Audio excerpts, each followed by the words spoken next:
வணக்கம் நண்பர்களே. பேச தொடங்குறதுக்கு முன்னாடி இப்போ ஒரு வீடியோ போடுறேன், அந்த வீடியோவை பார்த்துட்டு பாருங்க.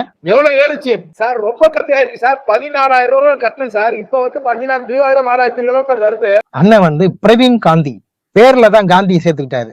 ஆனா சோத்துல உப்பு சேர்த்துக்க மாட்டாரு போல இருக்கு. ஏன்னா சொரணையே இல்லாம அப்படி ஒரு பொய்ய அப்பட்டமா அடிச்சு விடுறாரு. திமுக காலத்துல 14,000 பில் வந்துச்சான்.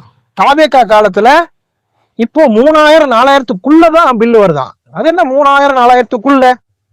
எனக்கு திமுக ஆட்சியில 14,000 பில் வந்துச்சு, தாவேகா ஆட்சியில 3,000 பில் வந்துச்சு, இல்லைன்னா 4,000 பில் வந்துச்சுன்னு அடிச்சு பேசணும். அண்ணன் டவுட்டாவே பேசுறாரு. 3,000 4,000 தான் வருது. ஓ, அப்படி நினைச்சா கூட 2 பில்லா இருக்கும். ஏற்கனவே ஒரு பில் வந்திருக்கும், அது 3,000 இருக்கும். இப்போ வந்திருக்க பில் 4,000 இருக்கும். அதனால அண்ணன் 3,000 4,000க்குள்ள வருதுன்னு சொல்றாருன்னு நினைச்சா கூட, தாவேகா ஆட்சிக்கு 3 மாசம் தான் ஆகுது. 2 மாதத்திற்கு ஒரு முறை தான் நம்ம பில்லு கட்டுவோம். அப்போ அண்ணனுக்கு எத்தனை பில் வந்திருக்கணும்? 4 மாசம் ஆனாதான் 2 சர்க்கிள் வந்திருக்கணும். 3 மாசம் தான் ஆகுது. அப்ப அண்ணனுக்கு ஒரு பில்லு தான் வந்திருக்கணும். அந்த ஒரு பில்ல 3,000 4,000 தோராயம் அடிச்சு விடுறாரு. அது எப்படி? உங்க வீட்டு பில்லு தானே, பக்கத்து வீட்டு பில்லா கேட்டு சொல்றேன்றதுக்கு உங்க வீட்டு பில்லு தானே. அப்ப பில்ல கரெக்டா சொல்லணும். எனக்கு 3,543 ரூபா ஆச்சு. திமுக காலத்துல 14,500 சில்லற ஆச்சு அப்படின்னு நீங்க கணக்க புள்ளி விவரத்தோட எடுத்து சொல்லியிருந்தீங்கன்னா நீங்க உண்மை சொல்றீங்க அப்படின்னு நாங்க நம்பியிருப்போம். சிரிச்சுக்கிட்டே போய் பேசுறாரு. ஒரே விஷயம் தாங்க, சீரியஸா போய் சொல்றவங்க நம்பலாம். ஏன்னா அவன் தான் சொல்லுவதுதான் உண்மை நம்பி பேசுறான். அவனுக்கே தெரியாது அது பொய்ன்னு.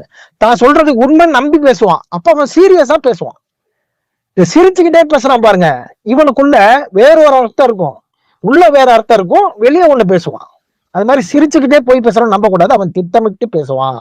அந்த பொய்யதான் இந்த பிரவீன் காந்தி அவர்கள் தெளிவா செஞ்சிட்டு இருக்கிறார். 14,000 பில்லு எப்படி 3,000 4,000க்குள்ள வரும்? 1,000 ரூபாய் எனக்கு பில்லு வந்தது, எனக்கு 3,000 வருது. எனக்கு 3,000 பில்லு வந்தது, இப்போ 9,000 வருது அப்படிங்கிறது தான் இன்னைக்கு கம்ப்ளைண்டே இருக்கு. ஆனா அண்ணன் என்ன சொல்றாரு? 14,000 பில்லு வந்துச்சு, எனக்கு இப்போ 3,000 4,000க்குள்ள தான் வருது அப்படின்னு சொல்றாரு. அதாவது 200 யூனிட் தான் ஃப்ரீன்னு கவர்மெண்ட் அறிவிச்சது. அதுவும் 500 யூனிட்டுக்குள்ள ஒன்னாதான் 200 யூனிட். 500க்கு மேல ஓடிச்சுன்னா அந்த 200 ஃப்ரீ கிடையாது. அண்ணன் சொல்ற மாதிரி இந்த 14,000த்துல 200 யூனிட் ஃப்ரீயா இருந்தா கூட இந்த அளவுக்கு கம்மியா வர்றதுக்கு எந்தவித வாய்ப்புமே கிடையாது அப்படிங்கறதா உண்மையான விஷயம். அதாவது இன்னைக்கு தாவேகா ஆட்சியிலும் ஒரே டாரிஃப் தான் இருக்கு, திமுக ஆட்சியிலும் அதே டாரிஃப் தான் இருக்கு. டாரிஃப் ஒன்னாதான் இருக்கு. ஆனா அன்னைக்கு கரண்ட் பில் கம்மியா வந்தது, இன்னைக்கு கரண்ட் பில் அதிகமா வந்தது அப்படின்னு குற்றம் சுமத்துறாங்க. பிரவீன் காந்தி சொல்ற மாதிரி வச்சுக்கிட்டீங்கன்னா திமுக காலத்துல வேற ஒரு டாரிஃபை போட்டு ஏமாத்துனதாகவும், தாவேகா காலத்துல கரெக்டான டாரிஃபை போட்டு அவங்க கரெக்டான பில்லு வாங்கின மாதிரியும் சொல்றாரு. அப்போ ஏற்கனவே என்ன இருந்துச்சு? 100 யூனிட் ஃப்ரீ வந்துடும். 100 யூனிட்டுக்கு கிட்டத்தட்ட ₹2.75 பில்லு போட்டிருந்தாங்க. 200 யூனிட்டுக்கு மேல போகும்பொழுது அப்புறம் ₹4.50 ஆகும். அதுக்கப்புறம் ₹6.50 ஆகும், 11 ஆகும். இப்படி பல டாரிஃப் திமுக காலத்துல இருந்து இன்னைக்கு தாவேகா காலம் வரைக்கும் அந்த டாரிஃப் தான் இருக்கு. பிரவீன் காந்தி திட்டமிட்டு தாவேகாவிற்கு முட்டு கொடுக்கணுங்கிறதுக்காகவே தன்னோட வீட்டு பில்ல குறைவா சொல்றாரு. அதுவும் பில்ல காட்டுறேன்றாரு. காட்டின பாடே இல்ல, காட்ட மாட்டாரு. ஏன்னா அது உண்மையா இருந்தாதானே காட்டுவாரு. அவரு பொய் சொல்ற பட்சத்துல எப்படி இவரு பில்ல காட்ட முடியும்? பிரவீன் காந்தி எல்லாம் நீங்க பாத்தீங்கன்னா ரஜினிகாந்த் அரசியல் வரேன்னப்போ ரஜினிகாந்துக்கு முட்டு கொடுத்திருந்தாரு. அதுக்கப்புறம் வேற ஒரு கட்சிக்கு முட்டு கொடுத்திருந்தாரு. இன்னைக்கு தாவேகாவுக்கு முட்டு கொடுக்கிறாரு. இப்படி மாறி மாறி முட்டு கொடுப்பது மட்டுமே முக்கியமான வேலையை கொண்டு இருக்கிற இது மாதிரி கேரக்டர்லாம் சிரிச்சுக்கிட்டே போய் பேசுவாங்க. மக்களே நம்பிராதீங்க. இவர்கள் பேசுவது அப்பட்டமான பொய்யாக இருக்கிறது.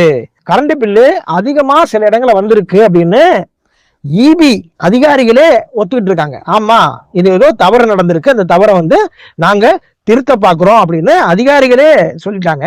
இப்படி அதிகாரியும் அரசாங்கம் ஒத்துக்கிட்டு இருக்க பொழுது பிரவீன் காந்தி இன்னைக்கு முட்டு கொடுக்கறத பார்த்தா பிரவீன் காந்தி தாவேகாவுக்குள்ள போய் ஏதாவது ஒரு பொறுப்பை வாங்கிடலாமோ அப்படி ஏங்கிட்டு இருக்காருன்னு நினைக்கிறேன். நடக்காதுன்னு நடக்கவே நடக்காது.